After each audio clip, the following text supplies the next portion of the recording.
Esse vídeo muito interessante porque ele resume um pouco daquilo que nós vamos dizer aqui. Falar sobre o tabernáculo, eu havia dito à pastora que nós levaríamos aí um seminário de uns 3 dias no mínimo para falar sobre tudo que existe ou que foi construído no tabernáculo.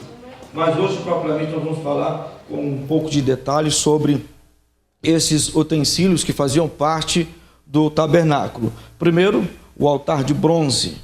Depois, a pia de bronze, que depois, quando foi construído o templo, ela passou a se chamar mar de bronze. Eu até comentei com o tio Wilson que ele era uma espécie de uma caixa d'água muito grande. E haviam bois, réplicas de boi em tamanho natural, tudo feito em bronze. E da boca dos bois abriu-se uma torneira onde saiu a água para a lavagem dos pés e mãos. Depois a gente vai ver. Havia depois também esses utensílios que ficavam dentro do tabernáculo. Abra para mim a sua Bíblia em Êxodo capítulo 25, verso número 8. Pode colocar o slide para mim, por favor. Êxodo 25 e verso de número 8.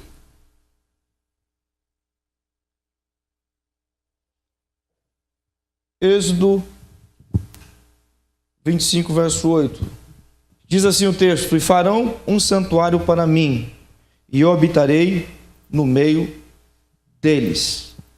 Esse texto é um texto-chave do assunto redenção que nós vemos na Bíblia em todos os momentos. O homem pecou contra Deus, foi expulso do Éden, ele perdeu aquela essência, aquele contato que ele tinha com Deus, a moradia que Deus fez para ele, que a Bíblia diz que Deus plantou um jardim no Éden. Para quê? Para a habitação do homem. E o próprio Deus, na virada do dia, se apresentava e conversava com o homem. Então, perdeu-se isso. Os anos se passaram e houve necessidade de que Deus separar um povo através de Abraão. Nós conhecemos a história, veio Isaac teve um filho chamado Jacó e Esaú. Jacó se despontou, tomou-se a promessa para ele e dele se originou o que nós conhecemos como as 12 tribos de Israel. É bem verdade que nem todos os 12 filhos fizeram parte desse feito de toda a nação, né? Quem se lembra de cor dos nomes dos filhos? Nossa, pastor, são 12. Não lembro nem dos meses do ano, vou lembrar dos filhos dele.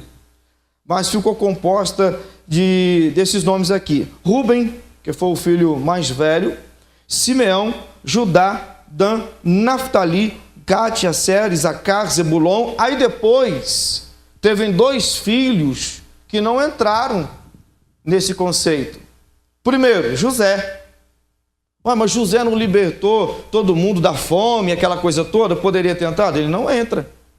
Por mais que ele tenha sido visto como o homem que salvou o mundo de sua época, sendo governador do Egito, ele não entra. Quem entra é um filho dele, o filho mais velho, Levi também não entra como herança, porque Levi foi o cabeça daquela história que a gente conhece, né? Alguns não conhecem, eu vou só mencionar aqui.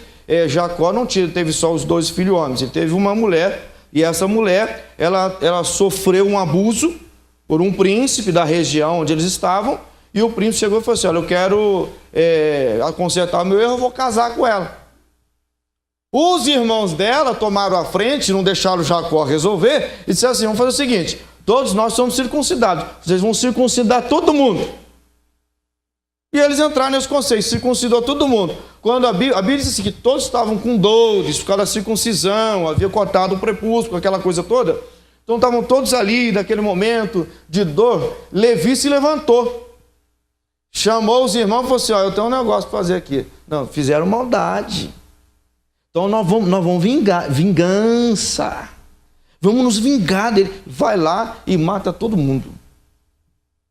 Quando Jacó fica sabendo daquilo, Jacó, você trouxe maldição para a minha vida. As nações vão querer agora vir contra mim. Jacó, então, tira ele dessa bênção. Tira. Ele não entra. Quem entra? O filho mais novo de José. Então, os 2 filhos de Manassés, Efraim, depois vem Benjamim, compondo as 12 tribos de Israel. Quando elas se consolidaram como tribos, saíram do Egito e então peregrinaram no deserto. Ali no deserto era estabelecido acampamento por tribos. E no meio dos acampamentos tinha que se construir um tabernáculo. Era uma grande tenda. Próximo slide, por favor. Deus disse a Moisés: tenha o cuidado de fazê-lo segundo o modelo que lhe foi mostrado no monte. Primeiro, não foi a ideia de Moisés em fazer o tabernáculo. Para Moisés estava bom subir no monte e falar com Deus, ver a glória ser manifesta, receber a presença de Deus. A Bíblia diz que eles conversavam de viva voz. Foi o único homem que esteve tão próximo de Deus em todos os tempos. Mas Deus deu a ele como deveria ser feito. A Bíblia separa, só no livro de Êxodo, 15 capítulos para falar sobre todo o tabernáculo. Então, verso de número 30 do capítulo 26 diz assim: faça o tabernáculo de acordo com o modelo que lhe foi mostrado no monte. Aí depois, lá em Atos capítulo 7, versículo 44, Estevão diz assim: no deserto os nossos antepassados tinham o tabernáculo da aliança, que fora feito segundo a ordem de Deus a Moisés, de acordo com o modelo que ele tinha visto. Então Deus não só deu a instrução, Deus mostrou para ele. Tudo que vocês estão vendo aqui é simplesmente uma réplica do que havia. Ele viu. O livro de Hebreus diz que tudo que se existia no tabernáculo era apenas sombra, uma figura do que iria acontecer no futuro.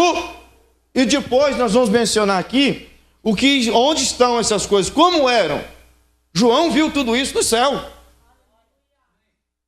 A figura do tabernáculo, João viu no céu. Nós vamos ver algumas coisas aqui. Próximo para mim, por favor. Quais eram os nomes que o tabernáculo recebeu? Primeiro, tenda, porque de fato era uma tenda. Isso aqui, irmãos, é só o Santo dos Santos que tinha dentro. Era uma tenda semelhante a isso aqui, maior, e mais outra dentro dela.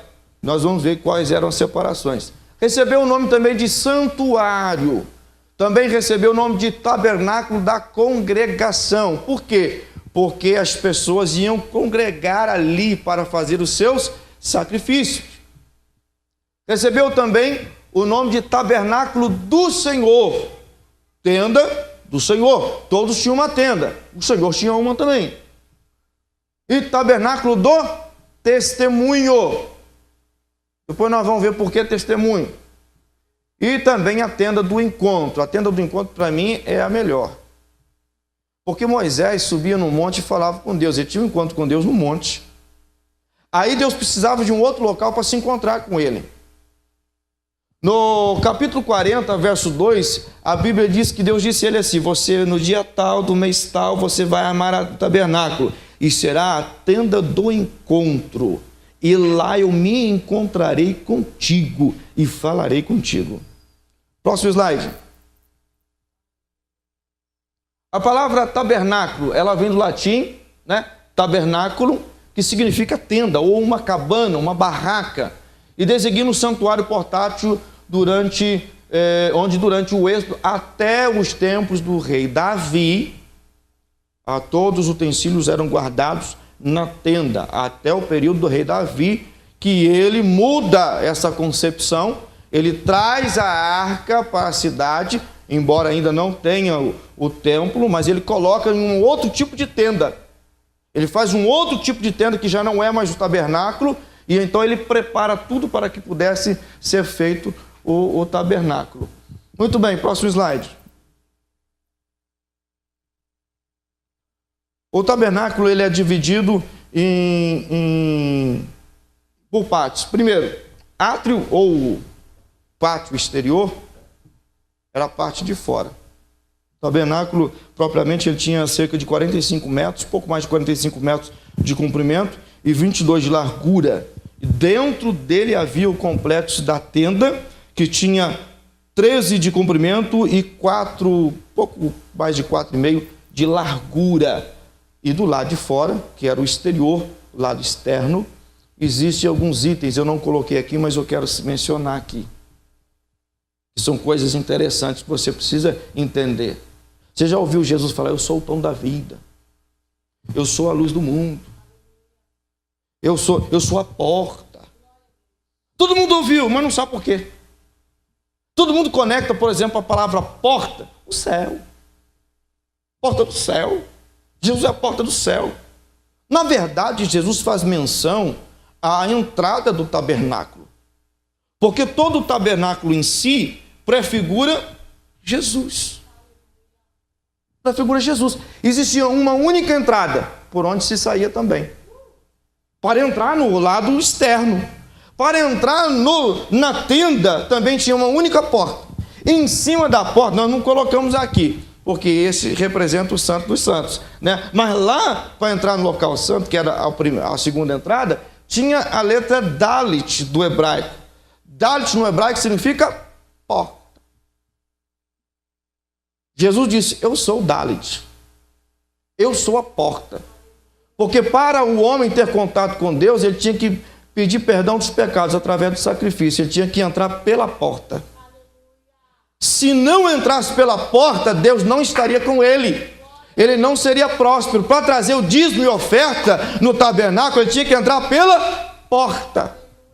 Se não entrar pela porta, ninguém vai chegar até Deus. Todos tinham que... Por isso Jesus disse, eu sou a porta. Então, do lado de fora, no átrio ou no pátio exterior, havia o quê? O altar do holocausto, havia a pia de bronze. São esses dois itens aqui. Mas o altar, na verdade, irmãos, ele é grande. Quase com o tamanho de um carro. Se a gente fosse fazer um altar desse tamanho, ia ficar difícil. Mas antes da gente falar do altar, eu preciso mencionar para vocês que a gente não fez aqui, não ia dar, ia ficar muito complicado, né? Até por causa do espaço. Mas, por exemplo, o tabernáculo foi feito com 3 materiais, todo o tabernáculo. E eu fui estudar os 3 materiais e isso me deixou estupefado, abismado. Sobremodo, a arquitetura de Deus não foi simplesmente para uma beleza, mas para demonstrar sua total misericórdia para o ser humano. Todo o tabernáculo tinha que ser feito de madeira de acácia. Madeira de acácia não é bom para marceneiro trabalhar. É uma madeira ruim, imperfeita, cheio de nós, cheio de calombo. Ninguém que é marceneiro gosta de trabalhar com uma madeira desta. E nem sempre se encontra ela em uma boa largura. Seus troncos, seus galhos são sempre deformados. E Deus diz assim, será construído com madeira de acácia. Vem cá, tio Wilson. Esse é o meu sacerdote particular. Tomei ele. Não, sobe aqui um pouquinho. Hã? Eu tô repaginando meu escritório em casa e eu vou reproduzir, eu vou levar ele para ficar lá como sacerdote. Vem cá. Todo o tabernáculo, tanto o santo dos santos quanto o local santo, ele era construído, pode acender um pouquinho, ele era construído de madeira de acácia, é uma madeira ruim. Só que a madeira ela era cortada, era feito as pranchas, mas a madeira estava verde. Toda madeira verde, depois que ela seca, por exemplo, ele tinha que colocar elas todas, umas juntas das outras. Não podia haver fresta, para ninguém olhar para o lado de dentro. Só que se você colocar a madeira verde, uma encostadinha na outra, quando elas secarem, elas vão se afastar. A madeira de acácia representa o ser humano. Você é imperfeito. Você é cheio de nós, cheio de dificuldade, cheio de problema. Acho que a pior, vamos dizer assim, a pior profissão hoje, nos dias atuais, é ser psicólogo, tratar pessoas. Pastor é um psicólogo. Pode não ter sido formado, mas é um psicólogo, não é pastor? Porque às vezes a gente ouve cada coisa, você olha para si e diz, eu não acredito que isso está saindo da boca deste ser. Eu, por exemplo, telefone, todo mundo sabe do problema que nós tivemos hoje no Brasil, né? Essa suposta greve aí e tal. E um funcionário teve a coragem de ligar. Eu atendi, faltavam cerca de 2 horas para ele trabalhar, 2 horas para trabalhar, ele mora aqui em Jundiapeba. Tem carro, tem moto, né? E ele me ligou e eu atendi, e ele falou assim, ele ligou para o posto, quem atendeu foi eu, falou assim, ô Gilberto, gritando ainda, ô Gilberto, falei, pois não, aqui é o Tiago que trabalha aí no posto. Eu falei, eu sei, e daí? Tá tudo parado aí? Vocês estão abertos, vocês estão funcionando, porque o ônibus não está funcionando, o metrô também não, e eu estou perguntando para saber se eu vou aderir a essa greve ou não. O ser humano é difícil, gente. O ser humano é difícil. Eu falei assim, amiguinho, vem trabalhar não, filho. Eu não estou aqui também não, isso é só uma gravação. E ele ainda perguntou do outro lado, ué, mas quem está falando comigo? Com vontade de jogar o telefone na rua. Desliguei o telefone, adivinha o que eu fui fazer? Fui para a pista contar para todo mundo. Quando ele chegou, a piada estava formada. E ele chegou, todo mundo rindo, e falou assim, e aí, Tiago, aderiu à greve? Nós estamos todo mundo em greve aqui, ó, ninguém está trabalhando. Porque o ser humano é difícil. Então, você é difícil. E você, como ser humano, se alguém pisar no seu carro, você não quer conversa, você não quer ficar perto dele, você quer distância. Isso é verdade. Você é uma madeira verde, que quando seca, toma distância do outro. Mas olha o que o Eterno fez, retratando a natureza humana. Diz assim, Moisés, você vai fazer engates. E esses engates vai acoplar uma na outra.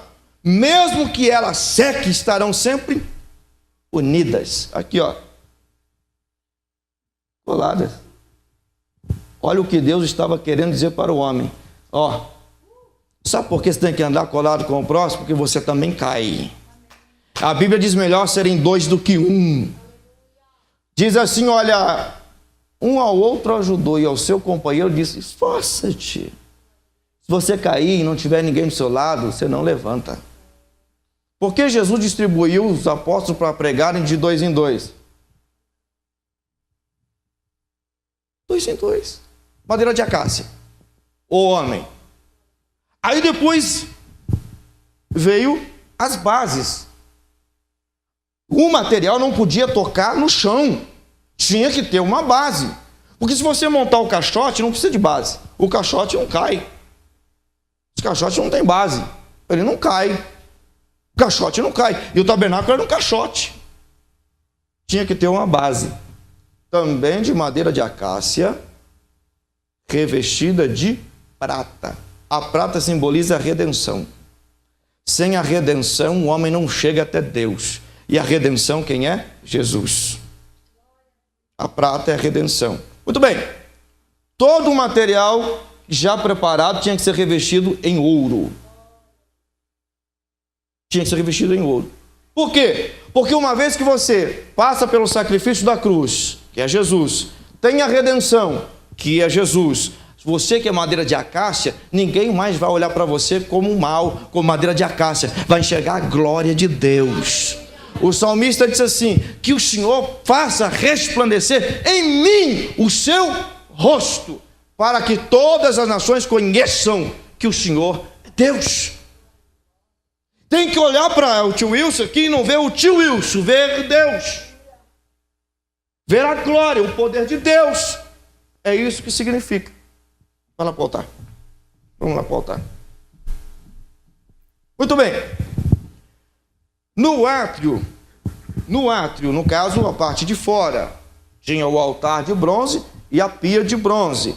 Né? Salmo 65 e verso de número 4 diz assim: bem-aventurado aquele a quem tu escolhes para fazeres chegar a ti, para que habite nos teus átrios.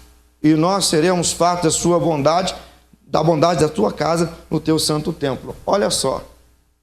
Não era todo mundo que podia se achegar no átrio. Não era todo mundo. Doente, aleijado, cego, não podia chegar no átrio. Não podia levar nada, não podia adentrar. Então tinham pessoas escolhidas? Tinha. Se você olhar a grosso modo, se um aleijado não podia, então ele era excluído. Logo, ele não fazia parte dos escolhidos para o sacrifício do seu próprio pecado. Na concepção deles, esse cara é amaldiçoado. Está afastado da glória de Deus, da misericórdia de Deus. Quando Jesus veio, o que ele fez? Ele fez o contrário. Ele curou cego, ele curou leproso, ele curou paralítico. E muitas das vezes ninguém pediu. Né? O aleijadinho, por exemplo, pediu alguma coisa para Jesus?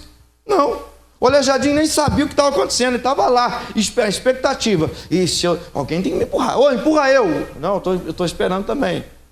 Ô, empurra eu. Aguarda aí que já tem um monte na fila.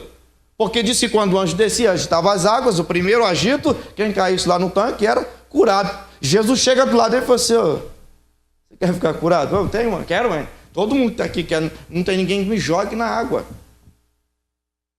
Se ele soubesse que era Jesus mesmo, quem era que estava falando com ele, ele tinha falado de frente: ó, Senhor! Tinha feito igual o leproso: se o senhor quiser, pode me deixar curado. Mas ele não fez isso. Não tem ninguém, porque às vezes a gente está tão obcecado pelo nosso problema, pela nossa dificuldade, que você se esquece de tudo isso aqui, ó, que já foi preparado por você. Já foi feito um sacrifício por você.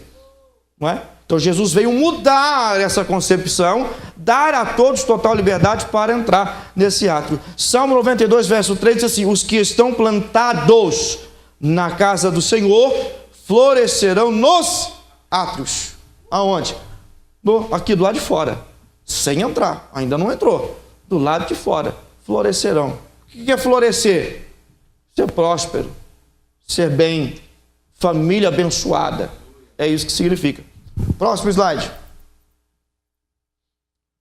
O altar do sacrifício. Eu errei na metragem ali da digitação, tá? É 2,28. 2 metros e 28 de comprimento, por 2,28 de largura, por 1,37 de altura. Você vê, se a gente fizesse um troço desse tamanho aqui, não ia dar certo, né? E ele não tinha somente esta altura, tá? Ele tinha de todos os lados dele rampas. Rampas. Eu já preguei aqui uma vez sobre a rampa que Deus mandou Moisés construir para o altar do sacrifício. Essas rampas eram inclinadas e o sacerdote ele tinha que subir inclinado, porque era força da gravidade. Sobe numa rampa para você ver, tenta manter o corpo ereto para você, não consegue. Você não consegue, o seu corpo inclina. Para chegar no altar tem que chegar inclinado. Tinha que se inclinar. Êxodo 27, verso 1, verso 2, vai falando sobre isto. Fala também no verso de número 2, e farás as pontas chifres, e nos 4 cantos as pontas serão os mesmos, cobrirás com cobre. Vamos lá. a gente não preparou o cordeirinho, né? Ou alguém quer ser o cordeiro aqui? Tem alguém disposto aqui, disponível? Pastor, nossa, eu queria tanto ser cordeiro. Meu sonho, vem aqui. Mas já dá um tie no pescoço. Só sua ferramenta. Tinha uma ferramenta em que ele imolava o cordeiro. O altar tinha aquele tamanho que a gente disse, né?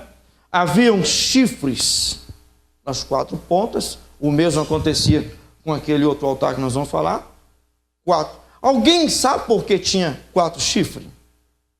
Já viu o animal de 4 chifres? Só no Apocalipse tem uns negócios desses, né? 10 chifres, não sei o quê. Por quê? Significa o juízo de Deus. Trombetas. O shofar, eu não trouxe hoje aqui, mas o shofar, instrumento judaico, para o culto judaico também, para as guerras que eles utilizavam, era feito de chifre de animal. Chifre de carneiro, antílope. É diferente do berrante, tá? Era feito de chifre. E toda vez que havia uma guerra, tocava-se o shofar. Guerra.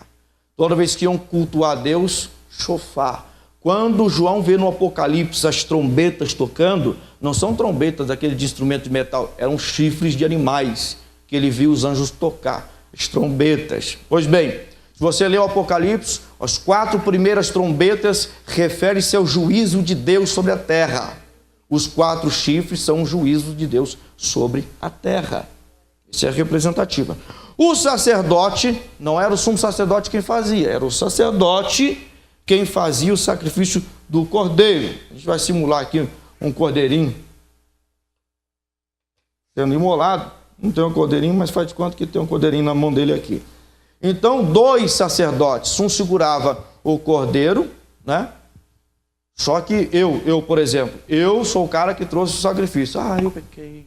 Nossa, eu sou pecador. Eu venho diante dele. E eu venho com o cordeirinho. Pegava o cordeirinho para ele segurava. O outro sacerdote já estava de prontidão, né, para auxiliar com uma peça de ouro, uma vasilha de ouro, para pegar o sangue do cordeiro. Eu, que era o pecador, tinha que colocar a minha mão sobre a cabeça do animal. Eu estou passando o meu pecado para ele. Coitado, não fez nada. Né? Mas o que diz a Bíblia, como ovelha muda foi levado ao matadouro. O cordeiro não abria a boca, nem para chorar, nem para gemer. O máximo que ele fazia, dava uma olhadinha assim, ah, você que está me matando eu. E eu tinha que estar com a mão sobre ele, no momento do sacrifício. Quando ele imolava, o outro sacerdote já estava aqui, ó, segurando. O sacrifício era feito pelo pescoço. Pegava-se o cordeiro, punha-se no altar que já estava aceso. Esse altar não apagava. Ele era aceso 24 horas. E quando eles iam andar, eles transportavam a brasa num recipiente e tinha que manter a brasa acesa. Segundo alguns historiadores, acredita-se que quem acendeu aquele altar foi o próprio Deus quando instituiu o tabernáculo foi montado. Já viu a expressão, e o fogo arderá continuamente sobre o altar? É aí que vem essa expressão. Então ele pegava agora o outro sacerdote já largou o cordeirinho. Ele pegava o sangue, sobre o juízo de Deus, ele aspergia o sangue. Ele tinha que aspergir o sangue nas 4 pontas, nos 4 chifres, mostrando que o pecado, meu pecado, estava ali. Isso era feito todos os dias. Obrigatoriamente tinha que fazer 2 sacrifícios, de manhã e à tarde, obrigatoriamente. E aleatoriamente, todo mundo que quisesse perdão do seu pecado, vinha durante o dia trazendo. Durante o dia vinha trazendo. Isso era. Por que bronze? Por que o bronze? Bronze, passa para mim o próximo slide. O bronze fala sobre julgamento divino. Tem essa conotação. As peças do tabernáculo de bronze representava o julgamento divino. Pode voltar lá naquele slide, por favor. Muito bem. Depois que ele fazia isso, um outro sacerdote segurava, porque era ele o escolhido para oficiar o sangue do animal. O outro sacerdote segurava o pote de ouro com sangue, e esse sacerdote vinha para a pia de bronze. Para a pia de bronze, ele tinha que obrigatoriamente lavar mãos e os pés. Vai lá no slide da pia, isso. Ele tinha que obrigatoriamente lavar as mãos e os pés. Não é? Enquanto ele lavava as mãos e os pés, antes de entrar no santo, local santo. Aí você espera eu aí. Vamos lá. Agora, por que tinha esse ato aí? O que figurava, ou o que mostrava, ou o que apontava esse ato? Primeiro, nós trouxemos uma cruz aqui, ó. Tio, isso faz favor para mim. Pega essa cruz e põe do lado do altar de bronze.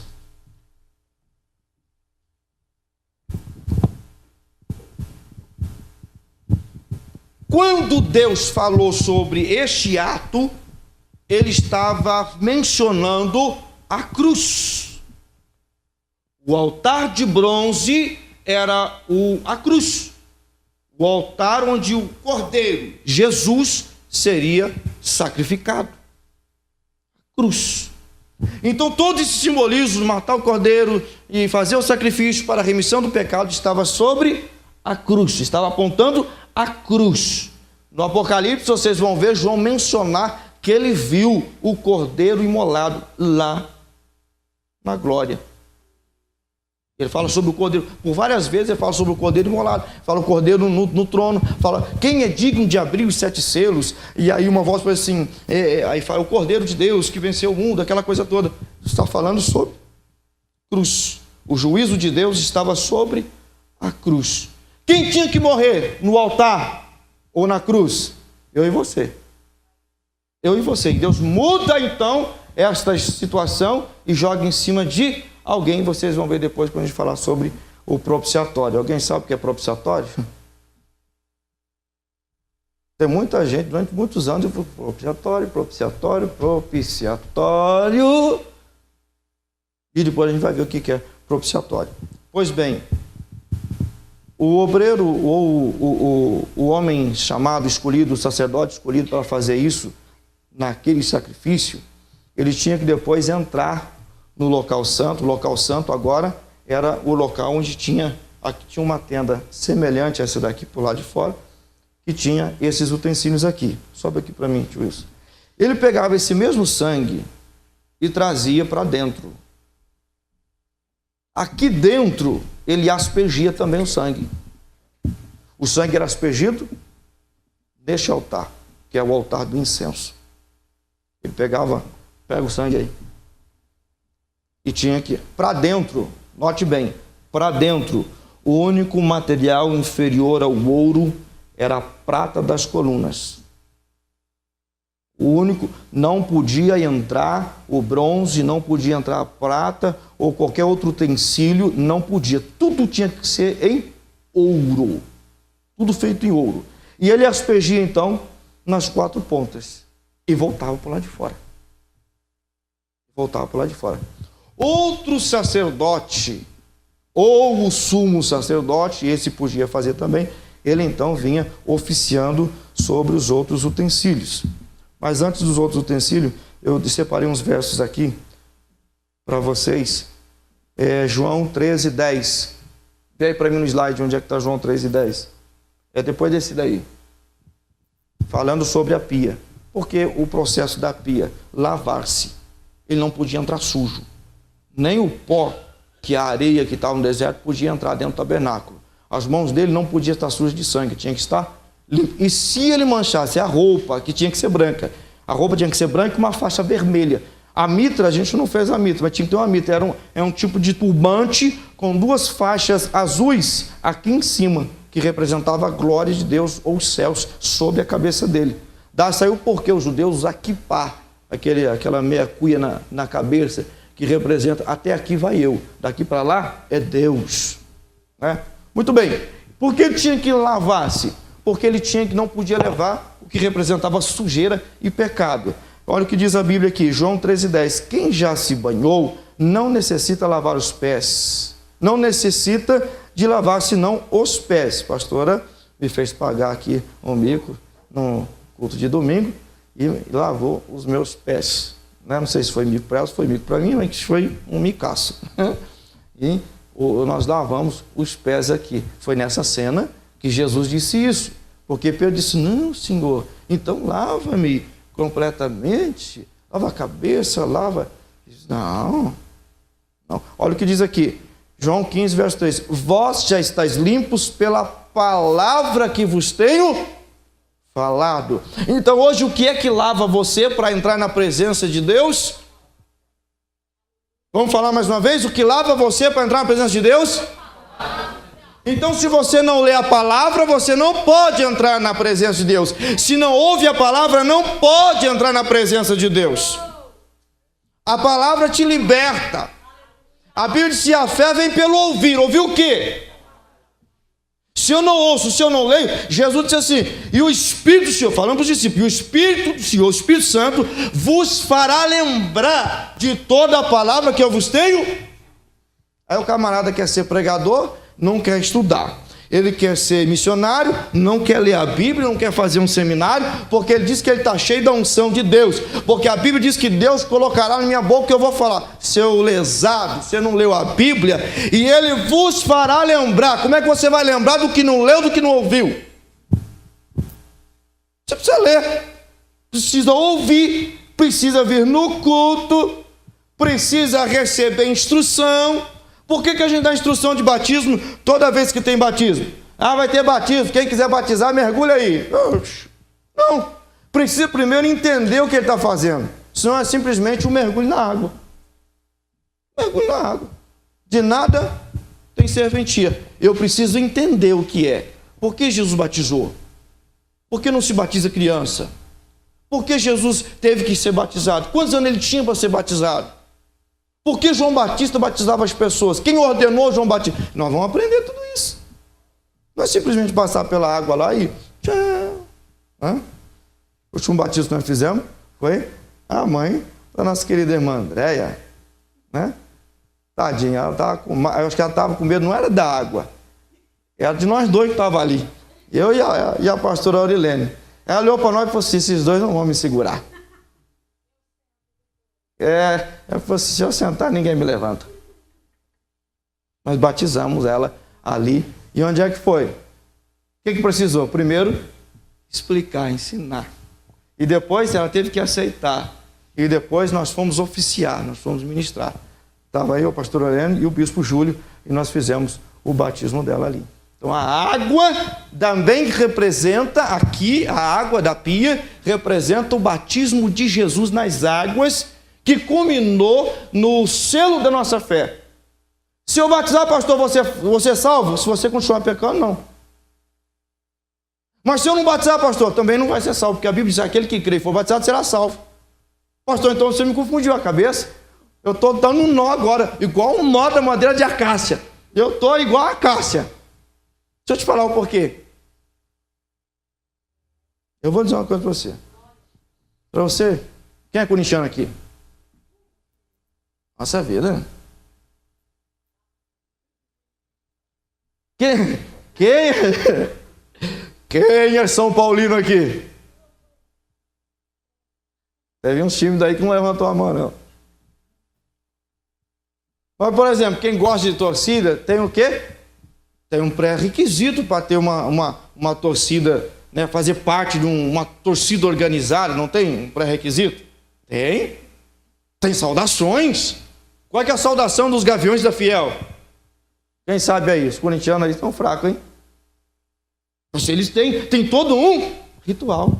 Se você for na feitiçaria, tem todo um ritual. Se você for fazer parte da maçonaria, eu quero ser maçom. O problema é seu, só entra convidado. Mas para entrar tem rituais.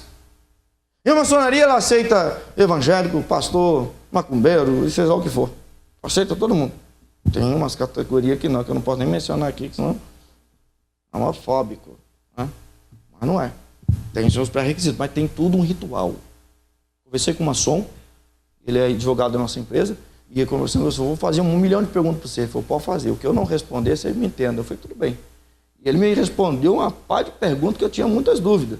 Né? E eu falei assim, mas tem que fazer, tudo que vai se fazer lá dentro existe um ritual. Se você não fizer, você não pode fazer parte. Uma vez que você entra, você é obrigado a fazer rituais. Tem que se seguir. Agora, por que dentro do cristianismo, se existem algumas regras instituídas pelo próprio Senhor Deus, você não quer fazer? Então você não crê em nenhuma das regras, você não crê no sacrifício, você não crê no que Jesus fez, você não crê que ele veio para salvar. Eu creio, pastor, então batiza. Não, eu não estou pronto, não estou preparado. Vai ficar 10 anos na igreja, 10 anos perdendo tempo. Porque se eu não posso oficializar o que eu faço na igreja, a ceia não vai me levar para o céu. Só aceitar Jesus não vai me levar para o céu. Eu preciso fazer parte de todo esse, vamos chamar de ritual. Eu preciso. O batismo nada mais é do que a confirmação daquilo que eu já venho acreditando. Se você acredita que ele morreu na cruz por você, ele é o seu salvador, por que não se batiza? Então você não acredita. Pelo menos a gente sempre pergunta, você crê? Ah, eu creio. Você crê que Jesus, a confissão é essa. Você crê que o Senhor Jesus veio em carne? Creio. Crê que ele morreu na cruz? Creio. Crê que ele ressuscitou? Creio. Crê que ele é filho de Deus? Creio. Então, segundo a sua confissão de fé, eu te batizo em nome do Pai, do Filho e do Espírito Santo. E a gente, tem hora que a gente quer segurar o camarada um pouquinho, né? Mas não dá, né? Tem misericórdia dele. Né? Mas é assim, tá? Muito bem. Efésios 5:26. Para que a santificasse, tendo purificado por meio da lavagem da água e da... Então a palavra de Deus é essa água que nos lava. E conhecereis a verdade vos... Como eu vou conhecer a verdade se eu não leio ou se eu não ouço a verdade? Jesus disse assim, tudo que eu tenho dito, eu ouvi de meu Pai. Então ele trouxe do céu a palavra para nós. Pois bem, próximo. Lugar santo. Só para cá. Só para cá. Lugar santo. O lugar santo era esse local aqui. No local santo nós tínhamos a mesa dos pães, nós tínhamos o altar do incenso e nós tínhamos... Isso aqui ficou bonito. Não, isso aqui ficou show. Arte do tio Wilson. Eu ia fazer de papelão. Não vamos fazer de papelão assim e tal. Ele falou, não. Vamos fazer de metal. Qual é o tamanho? Falei mais ou menos para ele o tamanho. Eu disse assim, é mais ou menos assim, assim, assim. E sem querer, pastor, sem querer, nós nos aproximamos da medida exata que está na Bíblia. Desse candelabro. Ele é conhecido como candelabro. O nome certo é menorá, né? Castiçal de 7 pontas e por aí afora. Esse utensílio, nós vamos falar sobre eles. Vamos rapidinho que é para a gente dar tempo de falar sobre eles. Então, no lugar santo, que era esse local aqui, entrava-se na tenda, era esse local aqui, não tinha janela, para entrar ventilação, ou entrar luz, não tinha. O lado de dentro, as paredes todas em ouro. Vamos lá, mais para frente. Vamos para a mesa da preposição. Vai lá, do ladinho da mesa lá. Eu ia comprar os pães e eu acabei não comprando, né? E nós vamos falar aqui e vamos desmistificar algumas coisas que andam dizendo por aí, tá? Me entenda, se você anda fazendo, recalcule seus pensamentos, tá bom? Porque as pessoas querem iludir os outros com a palavra de Deus. A própria palavra de Deus, ela pode trazer vida, mas pode condenar. Tá? Ela tem o poder de dar vida para você, mas para te lançar também ao inferno. Porque a autointerpretação, eu posso abrir uma igreja para mim e eu fazer a autointerpretação por aquilo que eu faço. Então eu escondo os meus erros dentro da palavra. Eu não estou falando que eu vou fazer, eu estou falando que o cidadão pode fazer isso, por quê? Para esconder os seus atos dentro da palavra. E muitas pessoas vão seguindo essa pessoa. Então, vamos lá. Passa o slide para mim. O pão da preposição. Em hebraico, lechem raponim, que significa pão da presença. Aquela palavra ali, ó, raponim, ponim significa face, rosto. Ra significa dar, o de, o a, é uma preposição. Por isso que muitas coisas que está no hebraico, vai trazer português, às vezes não tem muito sentido naquilo que está na João Ferreira de Almeida. Foge um pouquinho. Por Porque o hebraico nem sempre tem uma palavra exata que encaixa no português. Então eles põem uma coisa semelhante. A verdadeira palavra seria Lechem Rampanim, significa pão da presença. Que presença? Eu estou na presença da pastora, estou diante da face dela. Isso é estar na presença. É estar diante da face, rosto com rosto. Então significava o pão da face. Estava diante da presença, que estava lá dentro do tabernáculo. O pão não podia ter fermento. Era o pão asmo ou azimo, né? Aquele bolachão duro. Era aquilo lá. E eram colocados 6, um de cada lado, em cima de pratos de ouro. Tinha que ser em cima de pratos de ouro. Então não podia entrar fermento. Fermento representa pecado. Dentro do santo não podia entrar pecado. Muito bem. Então tinha os pães, 6 de cada lado, representando cada uma das tribos de Israel. Uma para cada tribo. Representando também o quê? Próximo slide. Olha o que Jesus disse. Eu sou o pão vivo que desceu do céu. Representava que nunca faltaria alimento para toda a nação. A nação olhou para Moisés e falou assim: Moisés, a gente não tem pão para comer. Nós não temos pão para comer. E no outro dia Deus mandou maná, pão para eles comerem. O salmista diz assim: e os nossos antepassados comeram o pão dos anjos, pão que vem dos céus, o maná, eles comeram, não faltou pão. Jesus disse: Jesus também citou, nossos antepassados comeram o pão no deserto, que descia do céu, o maná, Deus lá alimentou. Mas eu digo para vocês, eu sou o pão da vida. Ele disse: eu sou o pão vivo que desceu do céu. Se alguém comer deste pão, viverá para sempre. Lembra da mulher lá que foi buscar água? Jesus falou assim: ah, soubesse quem fala contigo, eu lhe daria a água da vida. O que ela falou? Dá-me dessa água para que eu nunca volte a ter sede. Agora Jesus fala do pão. Quem se alimentar de mim não vai ter fome nunca mais. Quanto mais você come de Jesus, mais a sua alma se alimenta. Quanto mais ouve a palavra, quanto mais come da palavra, é o pão que alimenta a sua alma. E você se aproxima de Deus. O pão estava no santo, não estava no pátio, no local do sacrifício, porque só come o pão quem passa pela cruz. Oh, aleluia! Se não passar para a cruz, o altar do sacrifício, lavar com a palavra que é a pia e comer a palavra que é o pão, não chega diante do eterno. Para os sacerdotes, só os sacerdotes e o sumo sacerdote podiam comer o pão da preposição. Ninguém mais. Ninguém mais. Só ele podia. Mas o Senhor abriu tudo e ele disse: comam todos do pão. Lembra que eu disse: eu sou a porta está aberta, entra pela porta e coma do pão. Eu posso comer desse pão, você come, acorda de madrugada, coma do pão. Se você vai trabalhar, coma do pão. Se você está na rua, coma do pão. Está dentro do carro, coma do pão.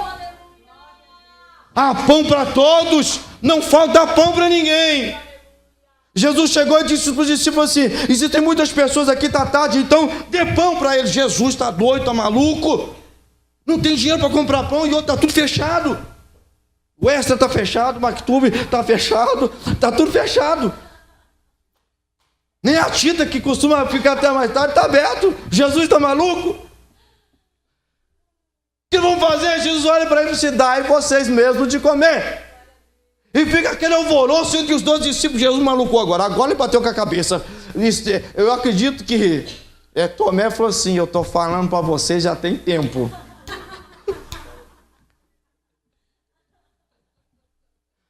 Pedro acredita que falou para assim: olha, eu já tentei cutucar Jesus, mas ele me deu uma cada cortada aqui.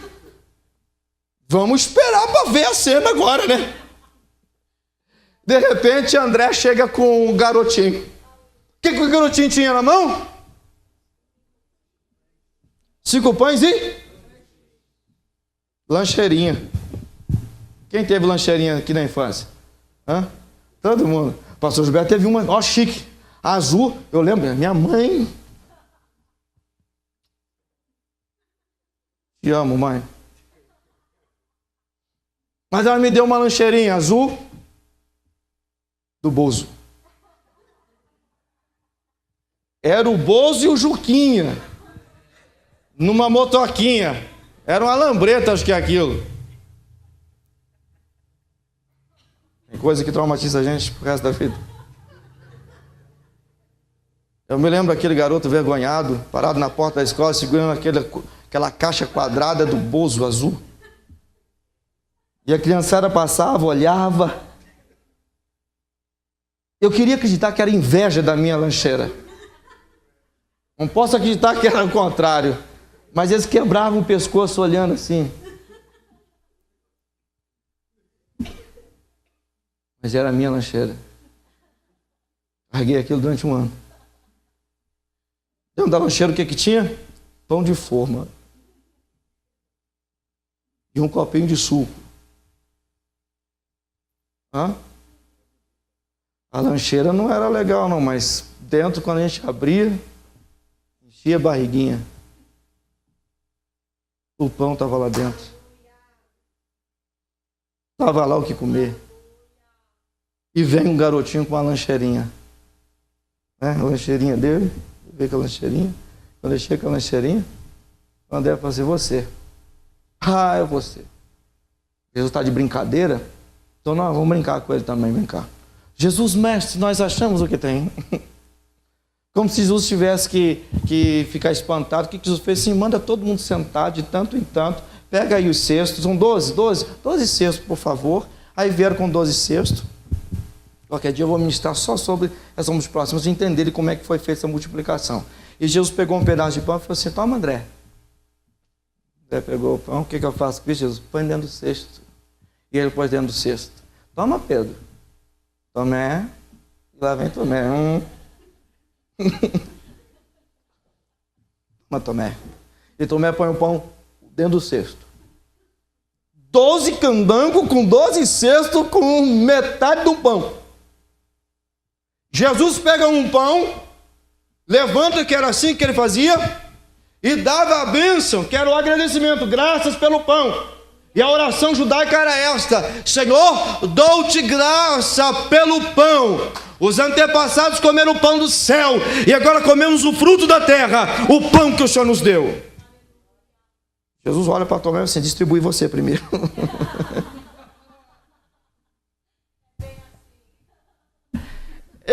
Eu conjecturo que Tomé fez assim. Já peguei.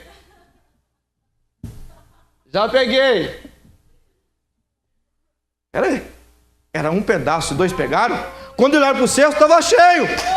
Ei, o pão da vida está conosco para nos alimentar.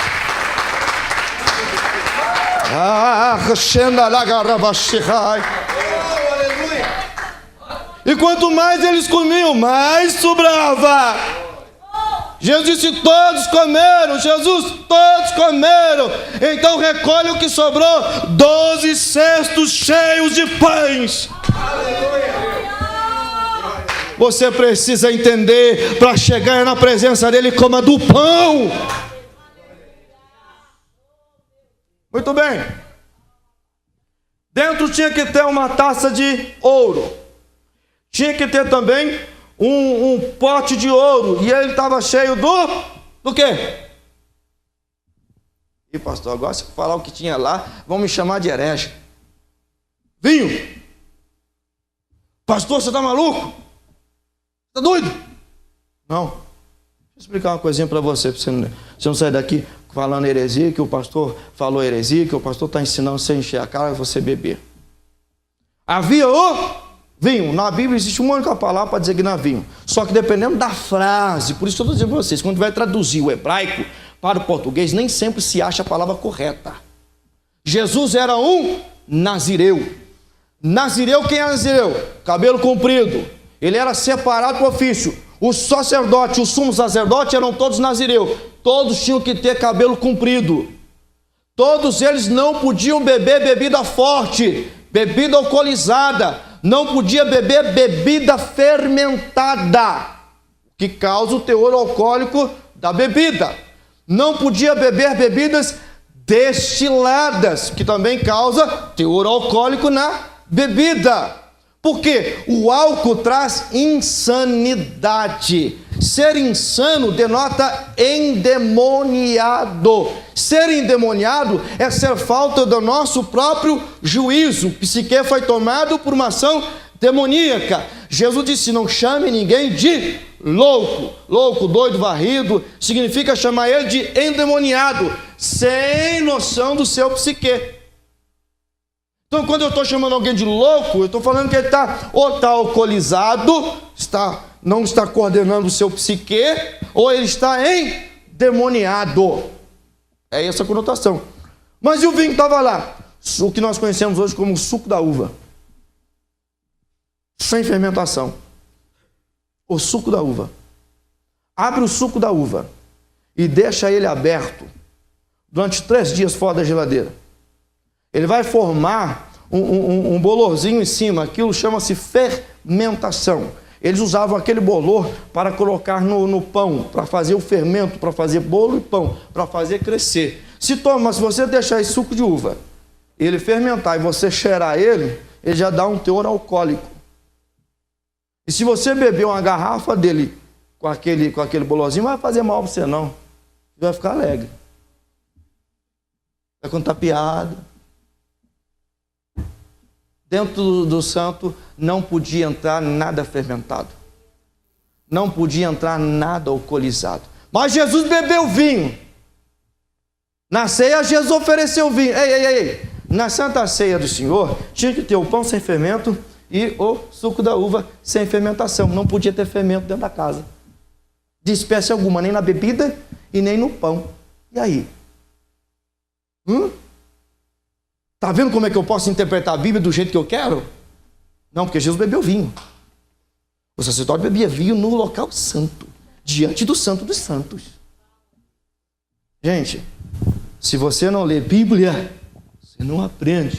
Se não vem no culto para aprender a palavra, você vai engolir qualquer historinha que você vê na TV, que você vê na internet, que você vê no profetinha. Eis que te digo que põe a mão na sua cabeça. Tem gente que gosta, não pode ouvir. Lá na casa do fulano tem a tenda profética, não sei das coisas. É na casa do fulano. E você vai lá. Você está assim. O profeta ou a profeta está estendendo a mão para orar para alguém, você já está querendo colocar a sua mão embaixo. Ei, aqui não é qualquer mão que põe aqui não. Não é qualquer pessoa que vem colocar a mão aqui não. Ou é consagrado, ungido, separado pelo Senhor e pelos sacerdotes que o reconhecem, ou nem chega perto dessa cabeça aqui não. Sobre mim não virá maldição de qualquer profetinha. Virá somente a palavra. Se não tiver o contexto da palavra, nem conversa mais comigo. Muito bem. Vamos para o próximo. Tudo tinha que ser feito em ouro. A madeira utilizada aqui, acácia. Acácia. Vamos ao próximo. O pão fazia menção, nós já vimos. Candelabro de ouro. Esse daqui, castiçal. O sacerdote, nós arrumamos um fogo do altar. Nós oramos ao Senhor e o Senhor revelou qual era o fogo que ele atirou no altar. Como era aceso aqui? Porque todo o local estava escuro. O sacerdote, ele vinha com outro pote, outro recipiente de ouro, e pegava uma brasa lá do altar. E entrava no local santo para acender. Acende para nós aqui, para ficar mais bonito esse negócio aqui. E tinha que estar aceso 24 horas. Só apagava quando ia transportar o tabernáculo para outro lugar. Aí o que acontecia? Tudo isso aqui, pasmem vocês, tudo isso aqui era cheio de azeite. E era cheio de azeite todo dia. Só que o que acontecia? O óleo, ele gera uma borra, né? Já viu o óleo? Fogão velho, muito usado, que ninguém limpa, ele fica com borra de gordura. Já viu aquilo lá? Né? O que limpa aquilo? Sapóleo, pastor. Né? Na época, se tivesse sapóleo, Moisés ia lavar tudo com sapóleo, mas não era. Havia um instrumento que chamava-se espevitadeira. Era um tipo de um espeto, igual aquele espeto de churrasco, que ele fazia. Ele via que estava uma das pontas apagada, é porque estava entupido de borra. Ele vinha e desentupia, e quando ele desentupia, o fogo já pulava para o outro lado, que eram todos interligados. Isso aqui tudo era cheio de azeite. Era tudo interligado. E ele ficava aceso 24 horas, e era isso que dava luz ao tabernáculo. Era esse candelabro, né? E ele ficava nessa disposição mesmo, só que ele ficava aqui, né? A gente botou assim que é para poder enxergar melhor.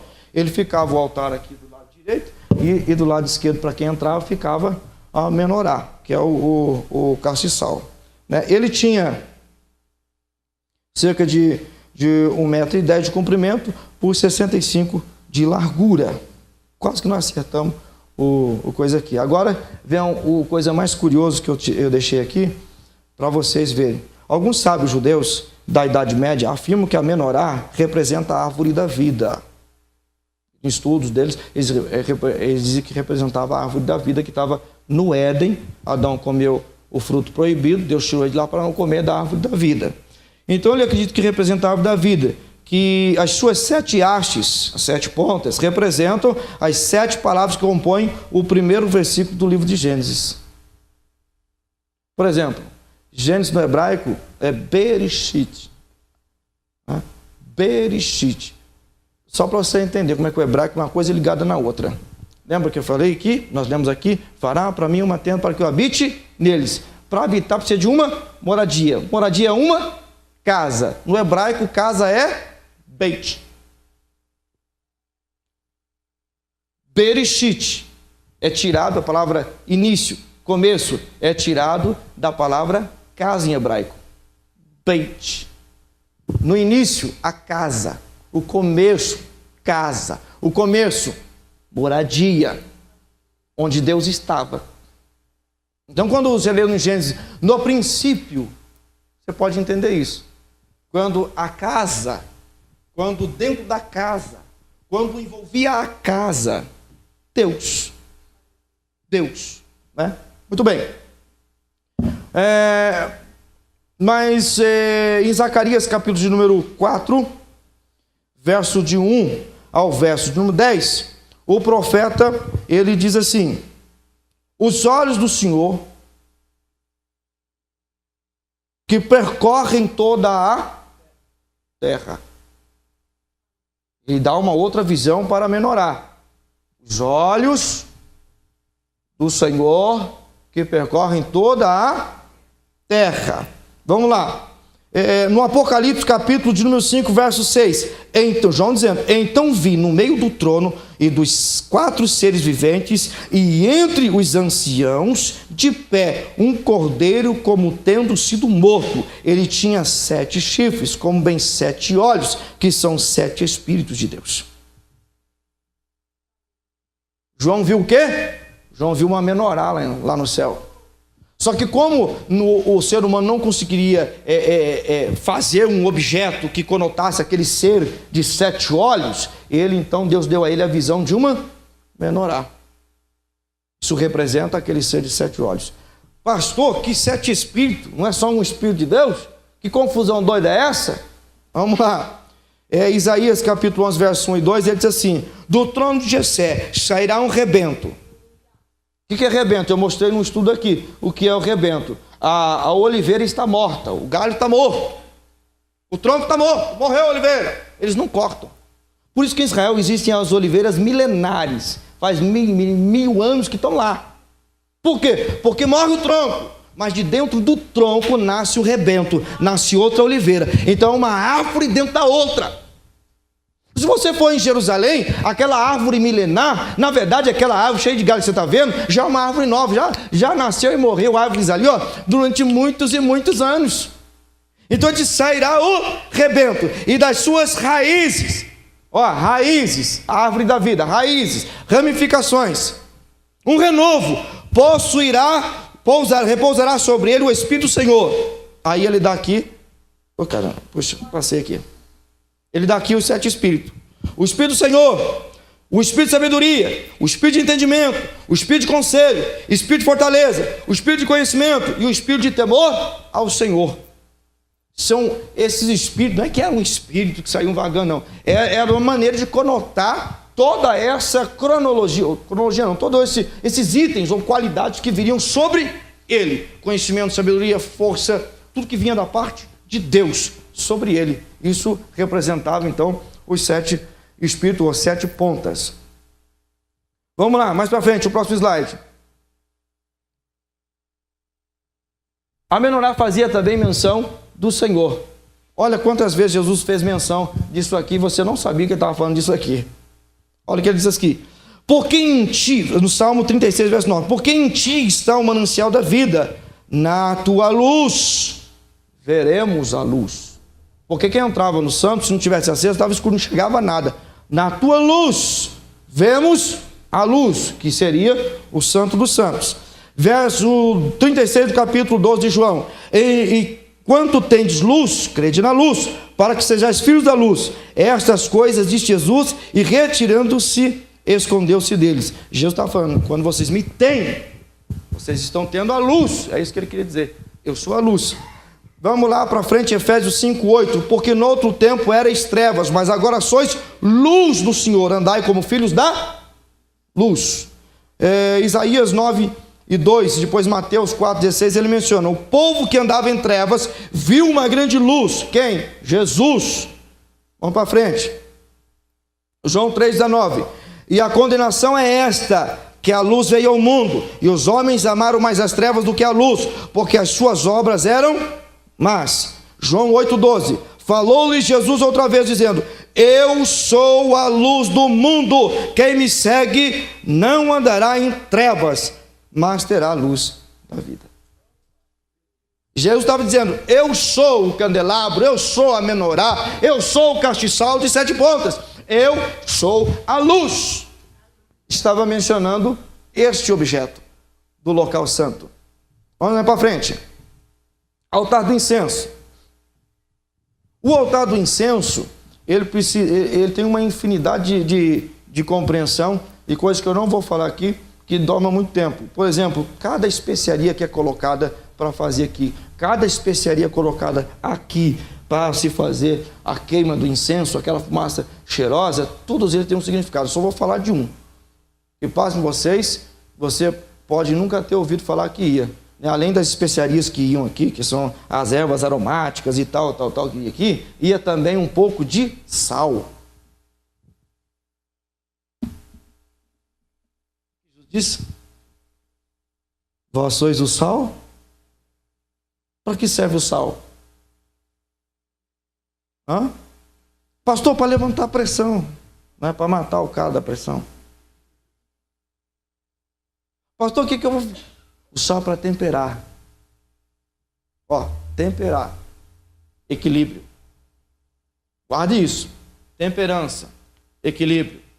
O altar do incenso prefigurava a oração e adoração.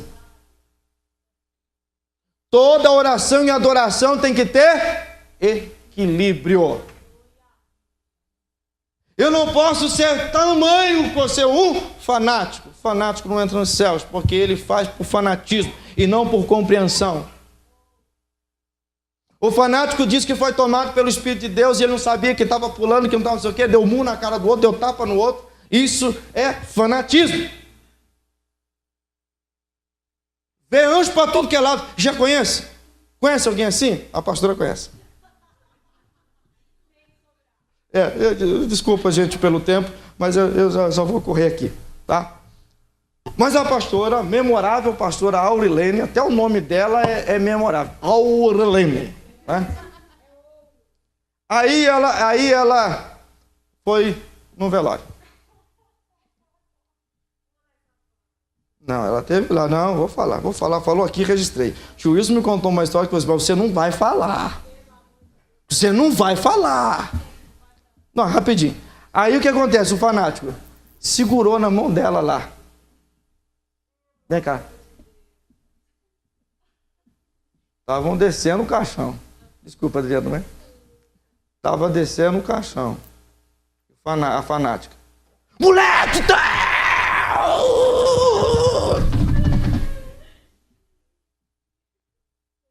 Fanatismo. Com profecias óbvias. Deus te chamou! Deus chamou todo mundo. Vai te levar para lugares que você nunca foi. Qualquer lugar que ela ir é o lugar que ela nunca foi. Fanatismo sem concepção bíblica nenhuma. Vamos para frente. A presença do altar de incenso nesta parte do tabernáculo nos ensina que temos que ter um coração puro que faz as nossas adorações e as nossas orações a Deus.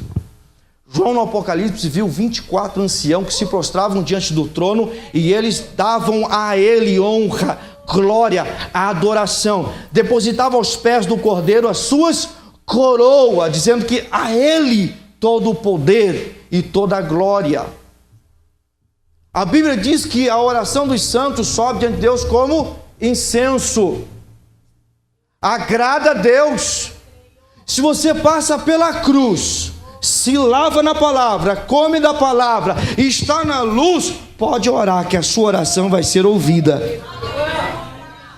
A sua oração não vai ser rejeitada, porque tem Jesus como centro dela. Você tem Jesus na cruz, você tem Jesus no pão, você tem Jesus na luz e tem Jesus agora na sua adoração. Jesus disse: tudo quanto pedides ao Pai em meu nome. Entendeu? Entendeu? Você está adorando. Todo lugar ficava cheio de fumaça. O sacerdote não podia entrar lá. Nunca. Nunca. Somente o sumo sacerdote, isso era feito uma vez no ano. Uma vez no ano. Puxa isso aqui para mim, tio Wilson, por favor. Uma vez no ano, apesar de todo o ritual ser feito todo dia, uma vez no ano vinha o sacrifício pascal. Pula para mim para o lugar santíssimo. Lugar santíssimo ou santo dos santos, como também era conhecido. Somente o sumo sacerdote. O sumo sacerdote, ele vinha uma vez no ano. Ele tinha que fazer o sacrifício pascal. Lembra quando Jesus foi levando a cruz? Naquela mesma hora, por que Caifás não estava ali junto? Caifás era o sumo sacerdote da época. Por que ele não estava ali? Porque ele estava lá no templo, levando o cordeiro para o sacrifício pascal. Ele segurava o cordeiro pelo pescoço, o cordeiro estava amarrado, segurava o cordeiro pelo pescoço assim, ó, e ia andando com o cordeiro até chegar no local do sacrifício. Jesus, como cordeiro, foi andando com a cruz até chegar no altar do sacrifício. Cruz. Naquele exato momento, as coisas foram sincronizadas. Que horas o cordeiro pascal tinha que ser morto? Por volta das 3 horas da tarde. Que horas Jesus morreu na cruz? Por volta das 3 horas da tarde. Jesus levantou a sua cabeça, olhou para a multidão e disse: Pai, perdoa porque não sabem o que fazem. Jesus dá o último brado, olha para o céu e diz: Pai, está consumado, nas tuas mãos entrego o meu espírito. João diz assim: e ele balançou a cabeça e entregou o seu espírito a Deus.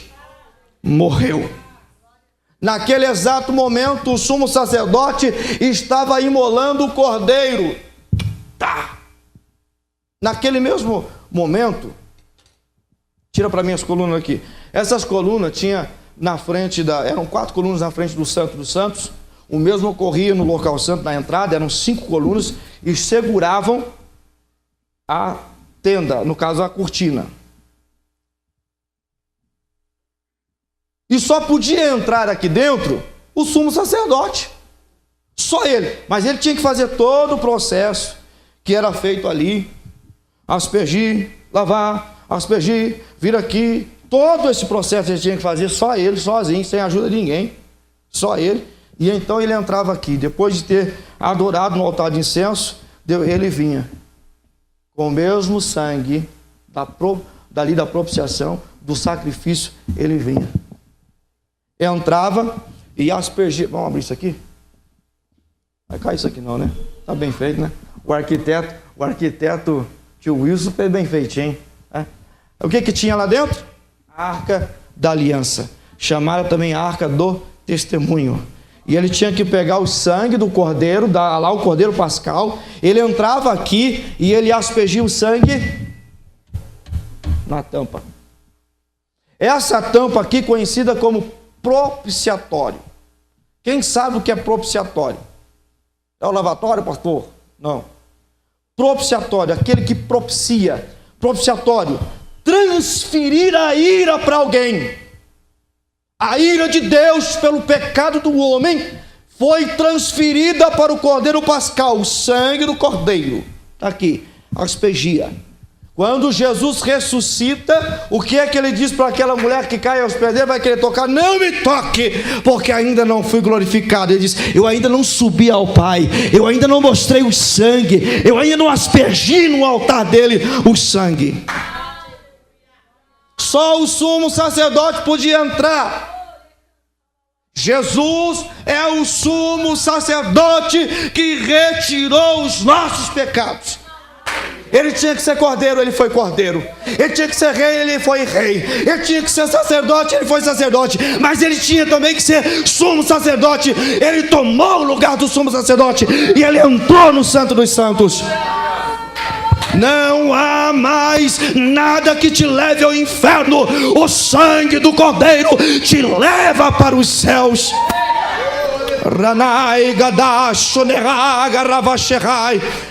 Deus está nos chamando para o Santo dos Santos.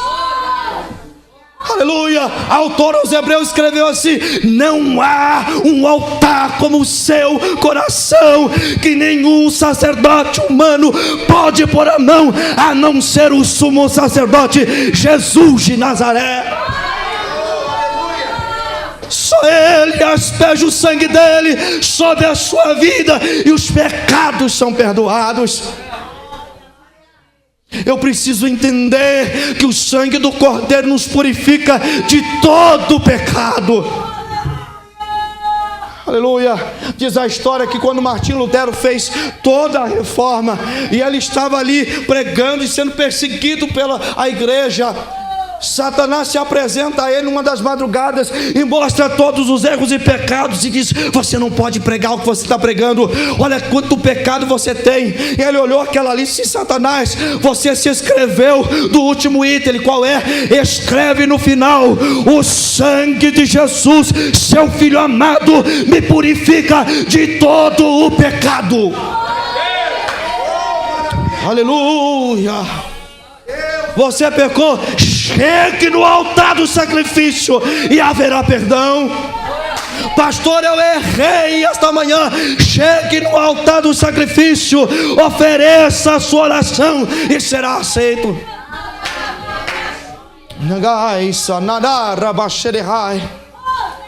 Aleluia. Colossenses 2,14: havendo riscado a cédula que era contra nós, as suas ordenanças, a qual de alguma maneira nos era contrária, e atirou do meio de nós, cravando-as na cruz.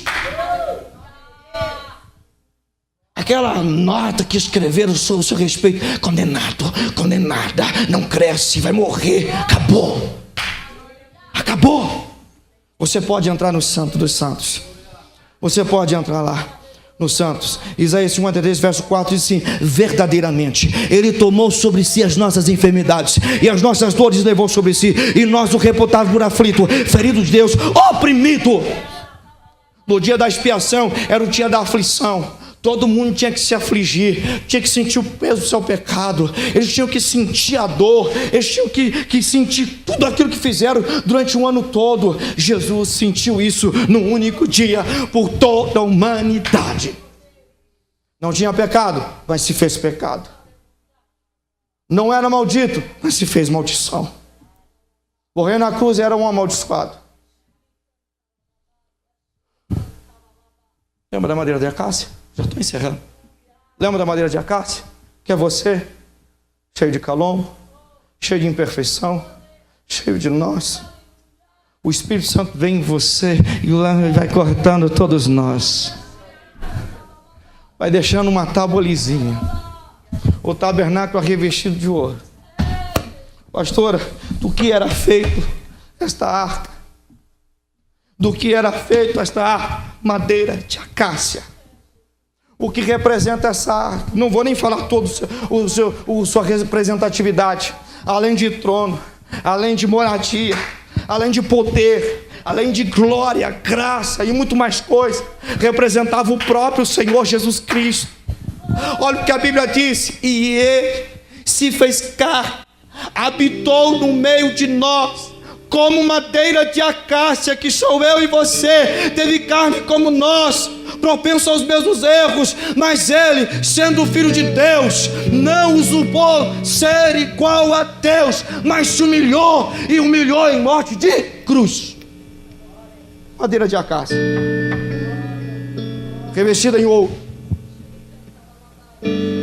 mostrando que você pode ser revestido. Você pode ser revestido dessa graça, desse poder, desse ouro. Você pode ser revestido dele. O que tinha dentro dessa arca? Me ajuda aqui, tio Wilson. Pega as tábuas, por favor. Havia um pote. Um potinho de barro. Não era de ouro o pote. Pote de barro. E eu vejo Deus falando ao profeta: nessa é a casa do oleiro. E ele vai na casa do oleiro. Pastora, o profeta não fala sobre o último estágio do vaso. Ele não viu. Sabe por que ele não viu? O último estágio do vaso qual que é? O vaso indo ao forno. Porque o vaso, quando vai no forno, é porque está pronto. E depois que ele vai ao forno, ele seca. Está pronto. Não precisa fazer mais nada. O que acontece? Que ele vê, mas só o barro, modelou, ih, está deformado, amassa de novo, modela, deformou, amassa de novo, modela. Ele nunca viu o vaso pronto. Ele falou: Senhor, o que é isso? E Deus disse: assim sou eu, a casa de Israel. Eu sou o oleiro, eu amasso o barro e eu faço de novo. Se precisar, eu amasso de novo e faço de novo. Quantas vezes for preciso. Você é barro na mão do oleiro. Cada vez que ele amassa você, ele está deixando mais bonito. Dentro do vaso de barro tinha um maná, pão. Você é barro, é vaso. Dentro de você tem que ter o pão do céu. Dentro tinha as 2 tábuas da lei, recebidas por Moisés. Palavra, pão, estavam dentro da arca. Lei, Jesus representava a lei cumprida. Eu venho de uma descendência judaica. Nós somos de famílias judaicas. Se eu quiser seguir todo o ritual judaico, tirar um sacrifício que não se faz mais, eu posso. Como judeu, eu tenho liberdade de fazer isso. Eu posso participar da Páscoa como um judeu. Eu posso comer os pães ásperos quando eu quiser, ervas amargas. Eu posso fazer tudo. Eu posso, como judeu, eu tenho liberdade. Mas por que eu não faço isso sempre? Porque Cristo já cumpriu na cruz do Calvário por mim. Toda a lei, decálogo, 10 leis, em volta dela formou-se 613 leis. Jesus cumpriu todas as leis dentro dele. Você não precisa mais ficar preso a leis. Você não precisa mais ficar amarrado a dogmas. Você não precisa mais. O sangue do Cordeiro já libertou você. Pega o cajado. O cajado é o último item que nós vamos falar agora.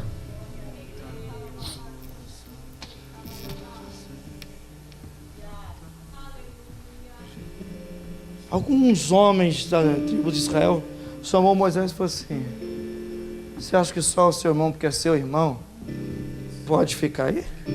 Faz sacrifício? Só o seu irmão é santo? Só o seu irmão é melhor que todo mundo?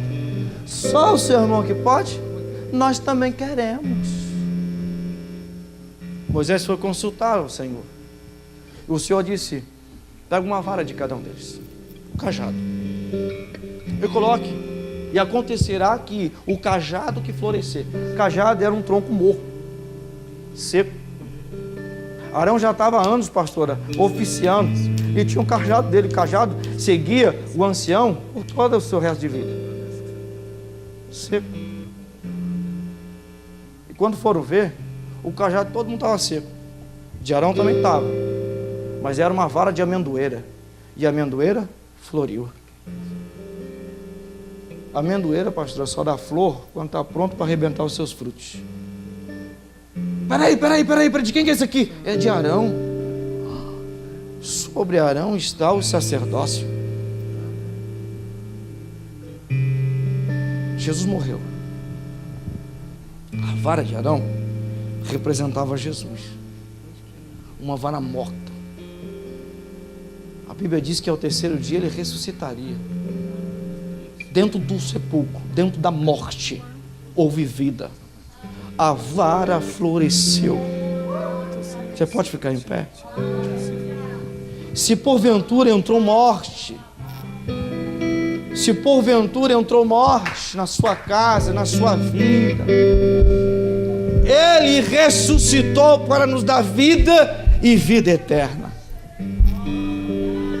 Ele deu liberdade para você entrar no Santo dos Santos. Ele deu liberdade para você estar no Santo dos Santos. Deixa eu dizer uma coisa para você, talvez você nunca ouviu ninguém falar sobre isso. Pode ser uma curiosidade bíblica para você, mas é a revelação de Deus para nós que somos servos dele. A Bíblia diz que o véu do santuário rasgou-se de alto a baixo. Esse véu do santuário, alguns estudiosos acreditam que ele tinha mais de 10 centímetros de espessura. Eu nem falei o que significa cada tecido e cada cor, que a gente não tem tempo para isso. Mas esse véu do santuário ele era tão grosso para ninguém enxergar o que acontecia lá dentro. Deus literalmente descia aqui, ó, uma nuvem, e falava com Moisés. Ninguém podia ver aquilo. Mas olha o que diz a Bíblia: o véu do santuário rasgou-se de alto a baixo, e ele era alto. Ninguém conseguia rasgar um véu daquela espessura, e foi rasgado de alto a baixo, no exato momento em que Jesus dá o seu último grito na cruz do Calvário. Era o exato momento em que o sumo sacerdote, a arca já não estava mais entre eles, mas ele tinha que entrar no Santo Santo e de alguma forma fazer o simbolismo da aspersão. Quando ele foi para entrar, o véu rasga. Há um terremoto e o véu rasga. E Hebreu disse que o véu rasgou-se, dando a nós liberdade para entrar no Santo dos Santos. Curva a sua cabeça, eu quero orar por você. Eu quero orar por você que entendeu a mensagem nessa noite, você que entendeu a palavra. Você que ainda tem dúvida de que se realmente Jesus te ama, realmente o sacrifício aconteceu, que se realmente tudo isso é verdade, eu vou orar por você. Se você sair do seu lugar, não, aí no seu lugar mesmo. Aí no seu lugar você vai falar com Deus, você vai falar para o Senhor: eu entendi, eu ouvi a mensagem, me ajuda a me aproximar de Ti. Curve a sua cabeça. Pai, nesta noite em que nós mostramos aqui, Senhor,